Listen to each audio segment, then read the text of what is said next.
So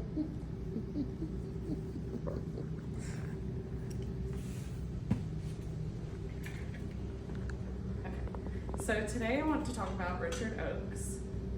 Richard Oakes is an iconic Native American activist. He played a significant role in advocating for Indigenous rights and brought awareness to the struggles faced by Native American communities, ultimately leaving a lasting impact on the Red Power and Civil Rights movement. In the 50s, the federal government began implementing Native American termination policies. These policies affected many tribes and ultimately resulted in the loss of their land, rights, and their identity. It was the government's attempt to force Native Americans into traditional American society. Termination policies and the Relocation Act of 1956 were threats to all Native Americans, and although this was an attempt to weaken the Native population, it brought them together. During this time, many Natives fled to San Francisco, California. San Francisco was a hub for Natives during this time and was home to the first Native American Center.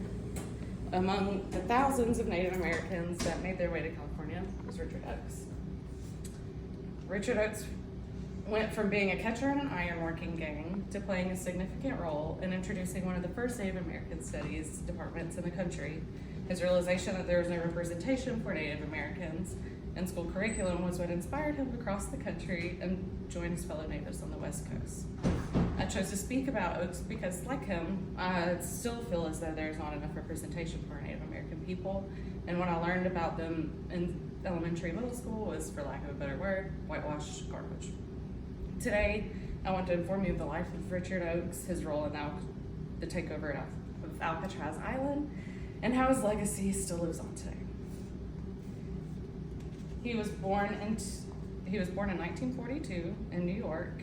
He quit school at 16 years old and became an iron worker.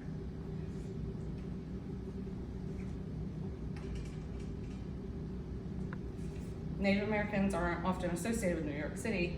However, the Mohawks have deep roots there. Due to the high-risk jobs, no discrimination, high wages, Mohawk ironworkers contributed to building several iconic skyscrapers that dominate the Manhattan skyline.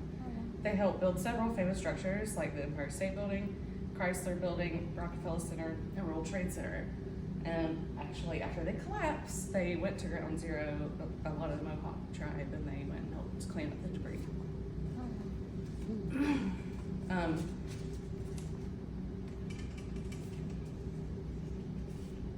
His passion is what led him to travel across the country and go to San Francisco, and along the way, he would stop at various reservations and talk to other Indigenous people about their lives and experiences. He got to San Francisco in 1967. He attended San Francisco State University in his late 20s, where he helped develop one of the first departments of Native American Studies. By his late 20s, he was already a successful activist and had participated in many protests.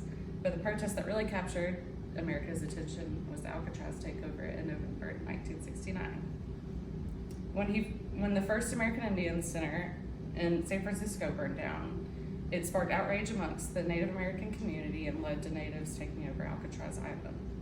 After Robert Kennedy closed the prison on the island in 1963, it was vacant for several years.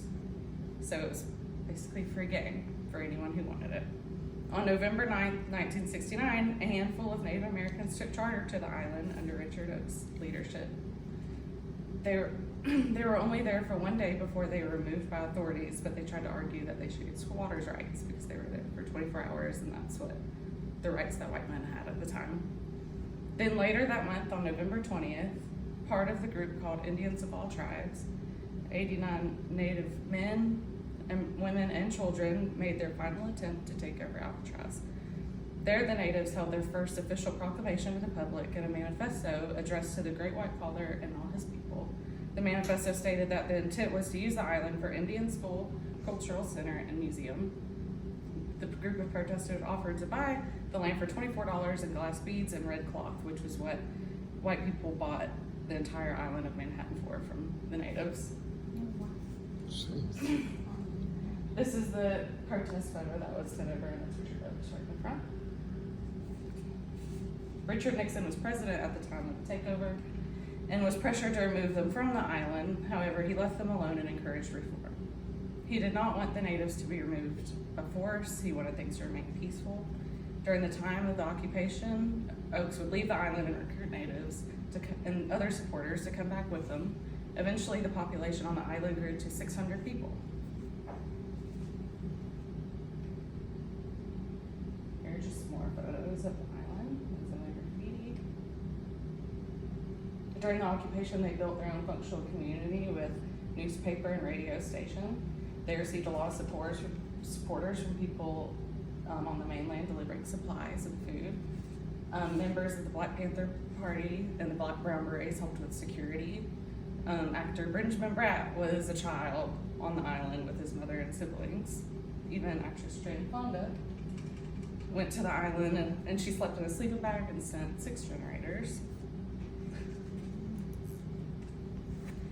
They maintained control of the island until early 1970. Oak's stepdaughter died on the island in an accident in January 1970, which led home and his wife to leaving the island. This weakened the natives' control of the island, and in May 1970, all power was cut off in an attempt to force them out. By June 1971, all occupants had left the island altogether. They were there for 19 months.